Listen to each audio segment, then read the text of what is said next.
जय श्री कृष्ण चैतन्य प्रभु नित्यानंद श्री अद्वैत गदाधर शिवासादि गौर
चक्षुरुन्मीलितं येन तस्मै श्रीगुरुवे नमः। श्रीचैतन्यमनःभीष्टं स्थापितं येन भूतले स्वयं रूप कदा मह्यं ददाति स पदान्तिकं। वन्देऽहं श्रीगुरु श्रीयुतपदकमलं श्रीगुरुं वैष्णवांश श्रीरूपं साग्रजातं सहगण रघुनाथान्वितं तं सजीवं साद्वैतं सावधूतं परिजनसहितं कृष्णचैतन्यदेवं श्रीराधा कृष्णपादान् सहगण ललिता श्रीविशाखान्वितांश। नमो विष्णुपादाय कृष्णप्रेष्ठाय भूतले श्रीमते भक्तिवेदांत स्वामिनीति नामिने। नमस्ते सारस्वती देवे गौरवाणी प्रचारिणे निर्विशेष शून्यवादी पाश्चात्यदेशतारिणे वंशाकल्पतरुभ्यश्च कृपा सिन्धुभ्यः पतितानां पावनेभ्यो वैष्णवेभ्यो नमो नमः। जय श्री कृष्ण चैतन्य प्रभु नित्यानंद श्री अद्वैत गदाधर शिवासादि गौर भक्तवृंद। हरे कृष्ण कृष्ण कृष्ण हरे हरे, हरे राम राम राम हरे हरे।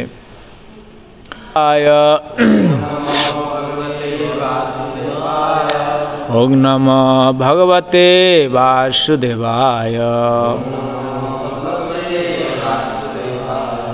ओम नमो भगवते वासुदेवाय। नारायणं नमस्कृतं नरं चैव नरोत्तमं देवीं सरस्वतीं व्यासं ततो जयमुदीरये। नष्टप्रायेषु अभद्रेषु नित्यं भागवत सेवया भागवतेरुत्तमश्लोके भक्तिर्भवति नैष्टिकी।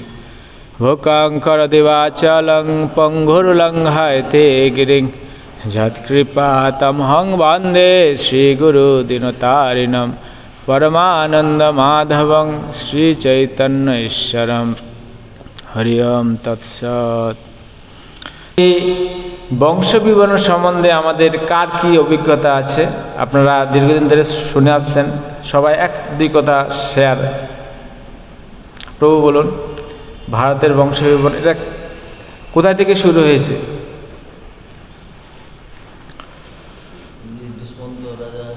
আচ্ছা, শকুন্তলা দুষ্মন্ত। আচ্ছা, তারপরে প্রভু আপনি দুই এক কথা।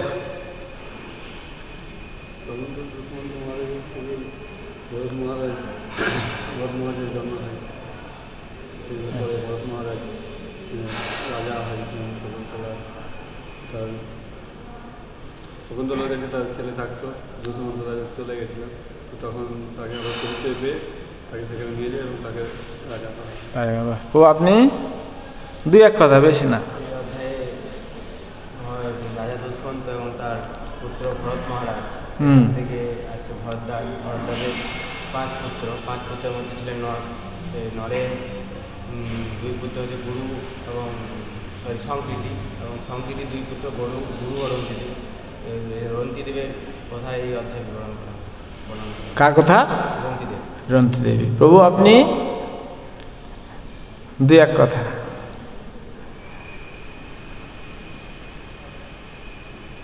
প্রভু কি পণ আছে বলবে না। তাহলে আজকে আমরা এই ভারতের বংশ বিবরণ এই অধ্যায়ে পাঠ করে শ্রবণ করব।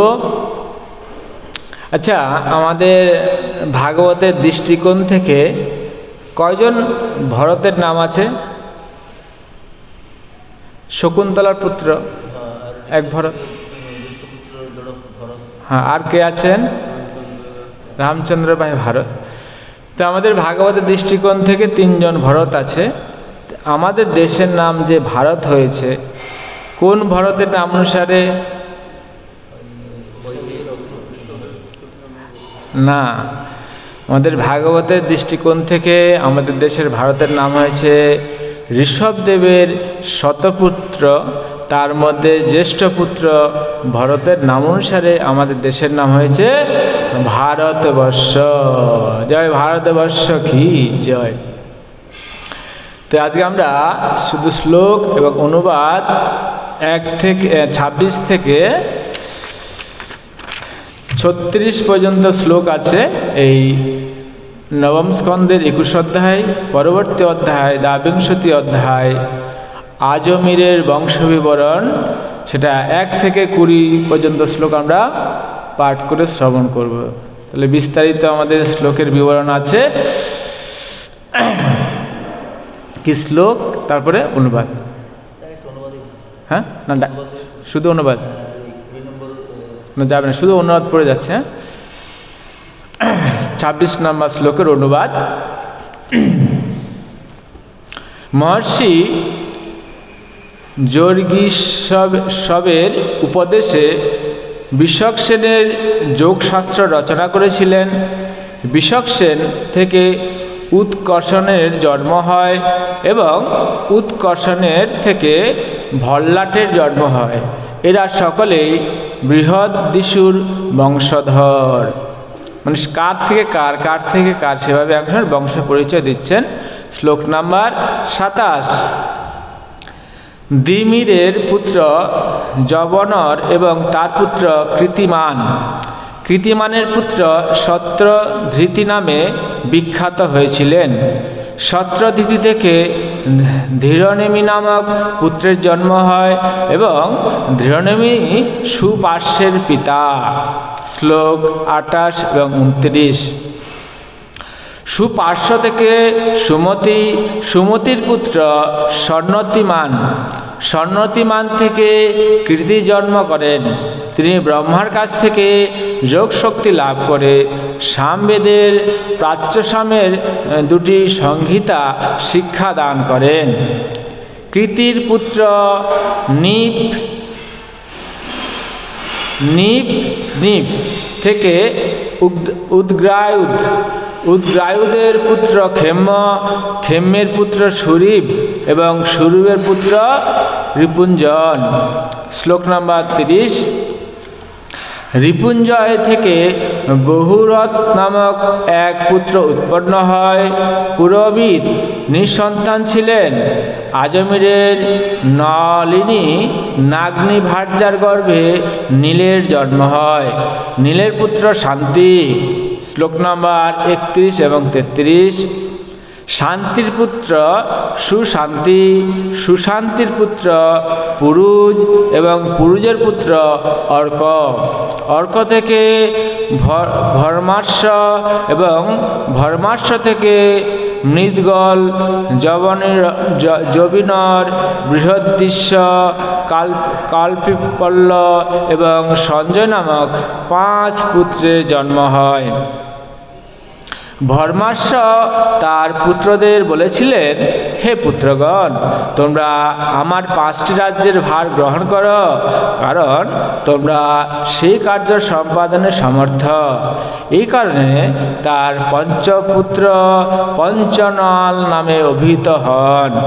মৃগনল থেকে মোদগল্য ব্রাহ্মণ বংশের উৎপত্তি হয়। শ্লোক নম্বর 34। ভর্মাশ্বের পুত্র মৃদগলের যমজ পুত্র এবং কন্যা উৎপন্ন হয়। পুত্রটির নাম নিবোদাস এবং কন্যাটির নাম অহল্যা। অহল্যার গর্ভে পতি গৌতমের ঔরসে শতানন্দ নামক এক পুত্রের জন্ম হয়। আমাদের ভাগবতের দৃষ্টিকোণ থেকে ভগবান কতজনের মস্তকে চরণ রেখেছিলেন? ভগবান কতজনের চরণে মস্তক রেখেছিলেন? হ্যাঁ, মানে ভাগবতের দৃষ্টিকোণ থেকে ভগবান কতজনের চরণে তার স্বমস্তক রেখেছিলেন? বলি মহারাজ, হ্যাঁ, অক্রুরের মস্তক রেখেছিলেন, চরণ রেখেছিলেন। হ্যাঁ, না, আমরা ভাগবত বলি, বালি আর কালী, মনে থাকবে, বলি, বালি, কালী। কালীও না, কালী এবার মস্তকে মাথায় রেখেছিলেন। আর প্রভু যেটা বলেছেন, প্রভু কি বলেছেন? বলি মহারাজ। আর বালি, সুগ্রীবের ভাই বালি।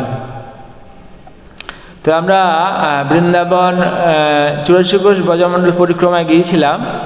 তো আমাদের ব্রজমণ্ডল পরিক্রমায় আমাদের একজন মহারাজ, রাধারমণ মহারাজ, তো এই কালীয়নাগ কি করে এত ভাগ্যবান হলেন? তিনি বিষধর সর্প হওয়ার সত্ত্বেও তিনি কার চরণ স্পর্শ করার সৌভাগ্য অর্জন করলেন? ভগবানের।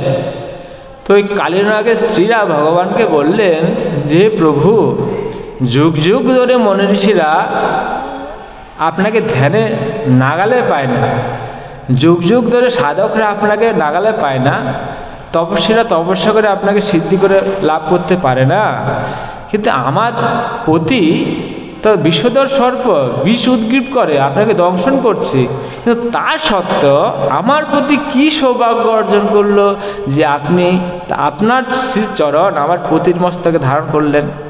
এই প্রসঙ্গে ভগবান বললেন যে শোনো, তোমার প্রতির পূর্ব ইতিহাস। কি ইতিহাস? না, কাঞ্চির দেশে একজন রাজা বাস করতেন এক সময়। তো নারদমণি ঘুরতে ঘুরতে সে কাঞ্চির দেশে রাজার বাড়িতে অবস্থান করেন। যখন পৌঁছালেন যে কাঞ্চির রাজা নারদমণিকে আদর আপ্যায়ন করলেন, তাকে ব্যাসাসন দিলেন, এবং যখন নারদমণি হরিকথা পরিবেশন করতে শুরু করলেন, তো রাজ্যের সমস্ত মন্ত্রী, রাজা, রানী সবাই হরিকথা শ্রবণ করার জন্য ওখানে উপস্থিত হয়েছেন, শ্রবণ করছেন। তো সবাই মন দিয়ে শ্রবণ করছেন, কিন্তু সেই কাঞ্চির রাজা কিছুক্ষণ বসছেন, শুনছেন, আবার উঠে যাচ্ছেন, বসছেন, শুনছেন, আবার উঠে যাচ্ছেন। তো এতে কী হয়, যিনি বক্তা তার কি হয়, দৃষ্টি আকর্ষণ হয়। তখন নারদমুনি সে কাঞ্চির রাজাকে জিজ্ঞাসা করলেন যে হে রাজন, আপনার এমন কি কাজ আছে যে আপনি বারবার ক্লাসে ডিস্টার্ব করে উঠে যাচ্ছেন? বলছেন, হে গুরুদেব, আমি প্রকৃতপক্ষে আমার রাজ্যের কোনো কাজের জন্য আমি উঠে যাচ্ছি না। আমি কেন উঠে যাচ্ছি না, আমার পেটে এক বড় একটা ব্যাধি হয়েছে, মানে আমি বারবার আমাকে কিছুক্ষণ পর পর বাথরুমে যেতে হয়, তাই আমি যেতে হয়, ক্লাস থেকে আমি উঠে যাচ্ছি। তখন নারদমুনি বললেন যে হে রাজন, আমি আপনাকে একটা বিধান দেব। বলছে, বলুন। বলছেন, আপনি ওই বনে যাবেন, ওই বনে অনেক ধরনের পাখিরা আছেন, তো পিঙ্গল নামে একটা পাখি আছে। তো ওই পিঙ্গল পাখি কোনো এবং একটা স্ত্রী এবং একটা পুরুষ পাখিকে ধরে যদি আপনি ওই পাখিদের আপনি মাংস ভক্ষণ করেন, ওই মাংস ভক্ষণের ফলে একমাত্র আপনি আপনার পেটের যে সমস্যা, পেটের যে রোগ, ওই রোগ থেকে আপনি কী হয়ে যাবেন, মুক্ত হয়ে যাবেন। তো নারদমুনির এই উপদেশে পরবর্তী সময় সে কাঞ্চির রাজা তার মন্ত্রীদের নিয়ে রাজবেশে সে বনে গেলেন। তিনি একদিন চেষ্টা করলেন, সমর্থ হলো না ধরার, দ্বিতীয় দিন গেলেন, তৃতীয়, এভাবে দিনের পর দিন যেতে যেতে 1 মাস অতিবাহিত হলো, তিনি সে পিঙ্গল পাখিদেরকে ধরতে সমর্থন হচ্ছেন না। তখন তার মন্ত্রী একটা বিধান দিলেন। কি বিধান? যে হে রাজন, আপনি যেহেতু রাজবেশ পরিধান করে এখানে এসছেন, পাখিরা আপনাকে ধরা দেবে না, কিন্তু পাখিদের ধরতে গেলে আপনাকে একটা বেশ পরিধান করতে হবে। সেটা কি? যেমন মাতা সীতাকে হরণ করার জন্য রাবণ কি বেশ ধারণ করেছিল? কি বেশ? সাধু বেশ ধারণ করেছিল। তো মন্ত্রীর নির্দেশনায় রাজা সাধু বেশ ধারণ করে যখন আসলেন, তখন সাধু দেখে পাখিরা সবাই আশেপাশে ঘুরতে শুরু করলেন। তখন রাজা সেই স্ত্রী এবং পুরুষ দুটো পাখিকে ধরলেন। যেই ধরলেন, ধরার পরে পরে রাজার মধ্যে একটা অনুশোচনা হতে শুরু করলো যে আমি তো এটা ঠিক করলাম না, আমি তো প্রকৃতপক্ষে সাধু নয়, কিন্তু আমি সাধুর বেশ ধরে কি করলাম, দুটো পাখিকে ধরলাম। না, আমি এই পাখি এখন খেতে পারবো না। তাহলে আমাকে এই পাখি খেতে হলে কী করতে হবে? প্রথমে আমি আগে সাধু হই। আমি আগে কি হই? সাধু হই। সাধু হয়ে তারপরে আমি এই পাখিদেরকে ধরব। যখন পাখিদেরকে ছেড়ে দিলেন, তখন পাখিরাও রাজাকে বলছেন যে হে রাজন, আপনি কেন আমাদের ছেড়ে দিলেন? বলছেন, না, আমি তো সাধু নয়, তোমরা সাধু বেশ আমি সাধু বেশ ধারণ করেছি বলে তোমরা এসছো, তা আমি সাধু হই, তারপর তোমাদের ধরবো। বলছি, রাজন, আপনি আমাদের ধরেছেন, খাবেন তো?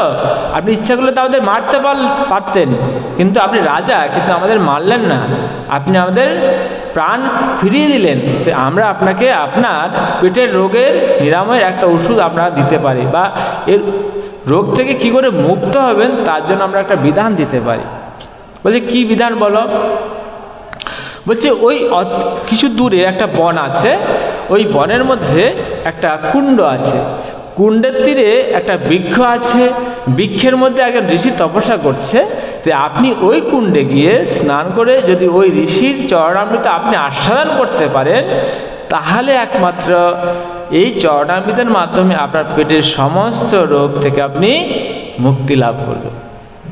তো যথারীতি সময় পাখিদের নির্দেশনায় রাজা গেলেন, সেই কুণ্ডে স্নান করলেন। তো একটা বৃক্ষের তলায় গিয়ে দেখছেন ঋষি ধ্যান করছেন। তো ঋষির কাছে যখন গেলেন, তো ঋষির চরণামৃত করতে গেলে কোথায় জল ঢালতে হবে? চরণে ঢালতে হবে।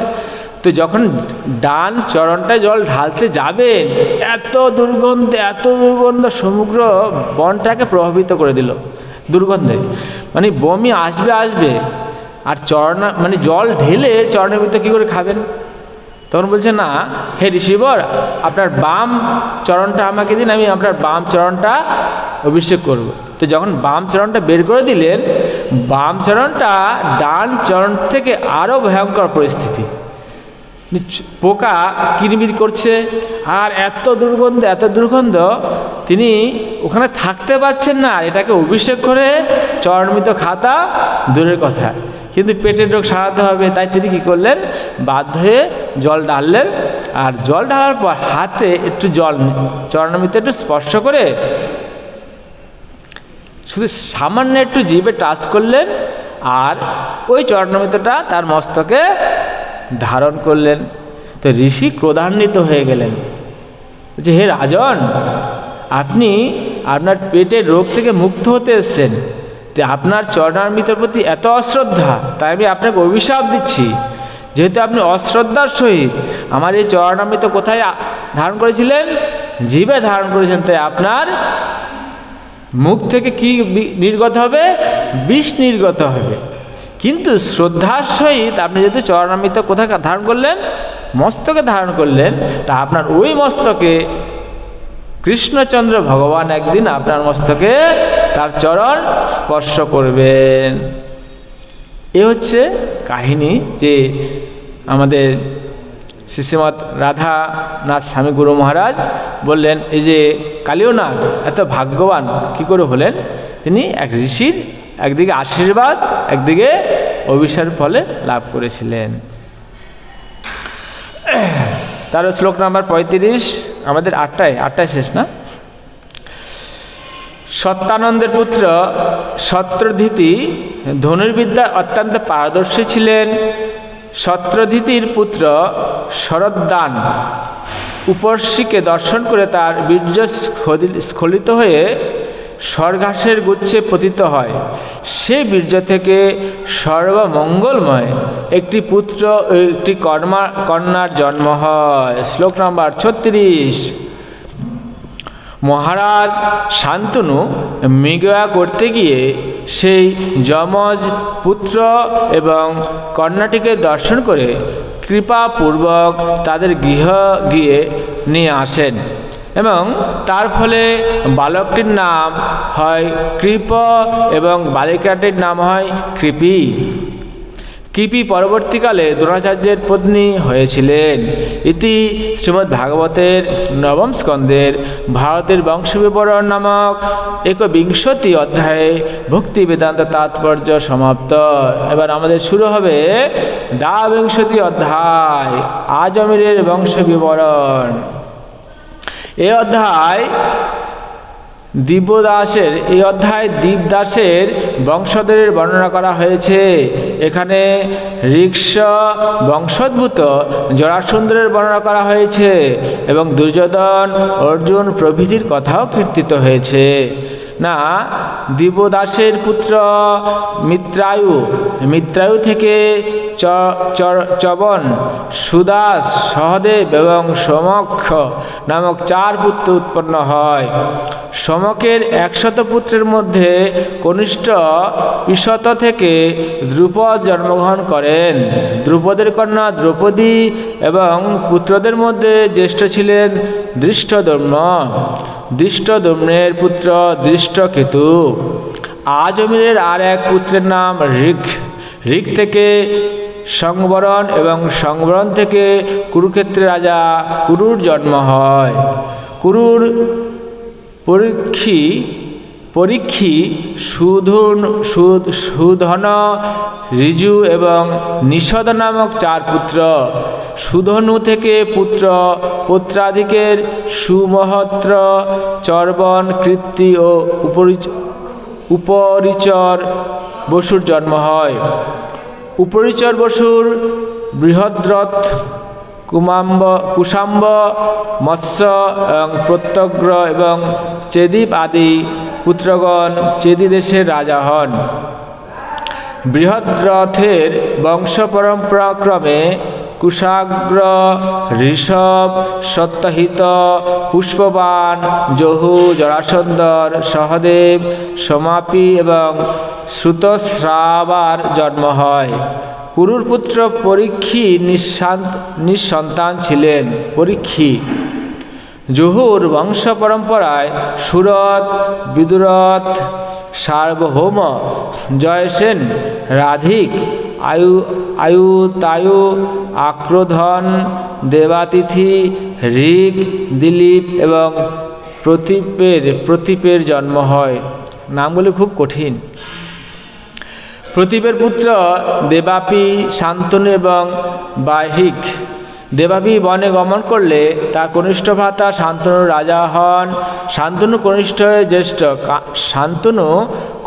হয়ে জ্যেষ্ঠ ভ্রাতার প্রাপ্য রাজ সিংহাসন অধিকার করায় রাজ্যে 12 বছর বৃষ্টি হয়নি।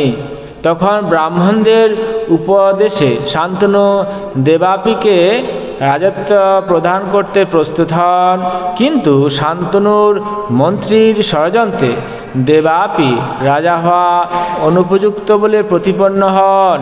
তাই শান্তনু পুনরায় রাজা হন এবং তার রাজ্যে যথাযথভাবে বৃষ্টি হতে থাকে। দেবাপি তার যোগ শক্তির বলে কলাপ নামক গ্রামে এখনও অবস্থান করছেন।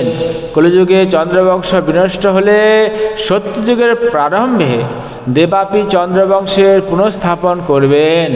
গঙ্গা নাম্নী শান্তনুর পত্নীর গর্ভে দ্বাদশ মহাজনের অন্যতম ভীষ্ম জন্ম হয়। শান্তনুর ঔরসে সত্যবতীর গর্ভে চিত্রাঙ্গদ এবং বিচিত্রবীর্যক নামক 2 পুত্রের জন্ম হয় এবং পরাশর মুনির ঔরসে সত্যবতীর গর্ভে ব্যাসদেবের জন্ম হয়। ব্যাসদেব তার পুত্র সুখদেবকে শ্রীমদ্ ভাগবত উপদেশ দেন। ব্যাসদেব বিচিত্রবীর্যের 2 পত্নী এবং 1 দাসীর গর্ভে ধৃতরাষ্ট্র, পাণ্ডু এবং বিদুর নামক 3 পুত্র উৎপাদন করেন। ধৃতরাষ্ট্রের দুর্যোধন আদি 100 পুত্র ও দুঃশলা নাম্নী 1 কন্যা ছিল। পাণ্ডুর যুধিষ্ঠির আদি 5টি পুত্র। এই পঞ্চপাণ্ডব থেকে দ্রৌপদীর গর্ভে প্রতিবিন্দ, শ্রুতসেন, শ্রুতকীর্তি, শতানিক এবং শ্রুতকর্ম নামক 5 পুত্রের জন্ম হয়। এই 5 পুত্র ব্যতীত অন্যান্য পত্নীর গর্ভে পাণ্ডবদের দেবক, ঘটোৎকচ, সর্বগত, সুহত্র, নরমিত্র, ইরাবান, ভ্রুবাহন, অভিমন্যু প্রভৃতি পুত্রের জন্ম হয়। অভিমন্যু থেকে মহারাজ পরীক্ষিতের জন্ম হয়। মহারাজ পরীক্ষিতের 4 পুত্র জন্মেঞ্জয়, শত্রুসেন, ভীমসেন এবং উগ্রসেন। তারপর ছিল সুখদেব গোস্বামী মহারাজ পরীক্ষিতের কাছে পাণ্ডু বংশের ভবিষ্যৎ বংশধরের কথা বর্ণনা করেছেন। তিনি বলেন যে জন্মেজয় থেকে শতাধিক নামক 1 পুত্রের জন্ম হবে এবং তার থেকে পরস্পরাক্রমে সহস্রানিক, অশ্বমেধ অশ্বমেধজ, অসীম কৃষ্ণ, নিমিচক্র, চিত্ররথ, সুচিরথ, বৃষ্টিমান, সুসেন, সুনীত, নিশিক্ষু, সুখিনল, পরিপ্লবন, সুনয়, মেধাবী, নিপঞ্জয়, দুর্ব, তিমি, বৃহদ্রথ, সুদাস, শতানিক, দুর্দমন, মহিনর, দণ্ডপাণি, মিমি এবং ক্ষেমক্ষ জন্মগ্রহণ করবেন। সুখদেব গোস্বামী তারপর মগধ বংশের ভবিষ্যৎ বংশ পরম্পরা বর্ণনা করেন। জরাসন্ধের পুত্র সহদেব থেকে মার্জারি এবং তার থেকে শ্রুতশ্রবার জন্ম হবে। তারপর পরম্পরাক্রমে যতুআয়ু, নিরমিত্র, সুনক্ষত্র, বৃহৎসেন, কর্মজিৎ, সুতঞ্জয়, বিপ্র, সুচি, ক্ষেম, সুব্রত, ধর্মসূত্র, সম, দমৎসেন, সুমতি, সুবল, সুনীত, সত্যজিৎ, বিশ্বজিৎ এবং রিপুঞ্জয় জন্মগ্রহণ করবেন। এ হচ্ছে ভারতের বংশধরদের ইতিহাসের বিস্তারিত বর্ণনা। আজ আমরা আর কয় মিনিট টাইম? আর 2 মিনিট। শ্রী শুক উবাচ, সুখদেব গোস্বামী বললেন, শ্রীল সুখদেব গোস্বামী বললেন, হে রাজন, দিব্যদাসের পুত্র মিত্রায়ু এবং মিত্রায়ুর চবন, সুদাস, সহদেব, সোমক্ষ এই 4 পুত্র। সোমক থেকে জয়ন্তর পিতা। শ্লোক নম্বর 2। সোমকের 100 পুত্র ছিল, তাদের মধ্যে 20 ছিলেন কনিষ্ঠ। 20 থেকে মহারাজ দ্রৌপদীর জন্ম হয়। দ্রৌপদ ছিলেন সর্বসম্পদ সমন্বিত। শ্লোক নম্বর 3। মহারাজ দ্রৌপদ থেকে দ্রৌপদীর জন্ম হয়। মহারাজ দ্রৌপদের ধৃষ্টদ্যুম্ন আদি বহু পুত্র ছিল। ধৃষ্টদ্যুম্ন থেকে ধৃষ্টকেতুর জন্ম হয়। এরা সকলে ভমার্ষের বংশধর এবং পাঞ্চাল বংশীয় নামে পরিচিত। শ্লোক 4-5। আজমিরের অন্য পুত্র ঋক নামে বিখ্যাত ছিলেন। ঋক থেকে সংবরণ নামক পুত্রের জন্ম হয়। সংবরণ থেকে সূর্যকন্যা তপতির গর্ভে কুরুক্ষেত্রপতি কুরুর জন্ম গ্রহণ করেন। কুরুর পরীক্ষী, সুধনু, জহু, নিষেধ এই 4 পুত্র হয়। সুধনুর পুত্র সুহোত্র, তার পুত্র চর্বণ। চর্বণ থেকে কৃত্তির জন্ম হয়। কি শঙ্খপুর পর্যন্ত চলবো? হ্যাঁ, শঙ্খপুর পর্যন্ত বলবো। শ্লোক নম্বর 6। কৃতির পুত্র উপরিচর, বসু এবং বৃহদ্রথ, কুশাম্ব, মৎস্য, প্রত্যগ্র, চেদি প্রভৃতি তার পুত্র ছিলেন। এরা সকলে চেদি রাজ্যের অধিপতি ছিলেন। শ্লোক নম্বর 7। বৃহদ্রথ থেকে কুশাগ্রের জন্ম হয়। কুশাগ্র থেকে ঋষভ, ঋষভ থেকে সত্তাহিত, সত্তাহিতের পুত্র পুষ্পবান এবং পুষ্পবানের পুত্র জহু। শ্লোক নম্বর 8। বৃহদ্রথের অন্য এক পত্নীর গর্ভে 2 খণ্ড সন্তান উৎপন্ন হয়। সেই 2 খণ্ড দর্শন করে তাদের মাতা তাদের পরিত্যাগ করে। পরে জরা নাম্নী রাক্ষসী জীবিত হও এই বলে তাদের নিয়ে খেলা করতে করতে সেই খণ্ড 2টি একত্রিত সংযোজিত করে। তার ফলে জরাসন্ধন নামক পুত্রের জন্ম হয়। শ্লোক নাম্বার 9। এখানে রহিল আজকের অমৃত লহরী। বদনে বলো সবাই হরি হরি বল। জয় ভাগবত মহাপুরাণ কি জয়।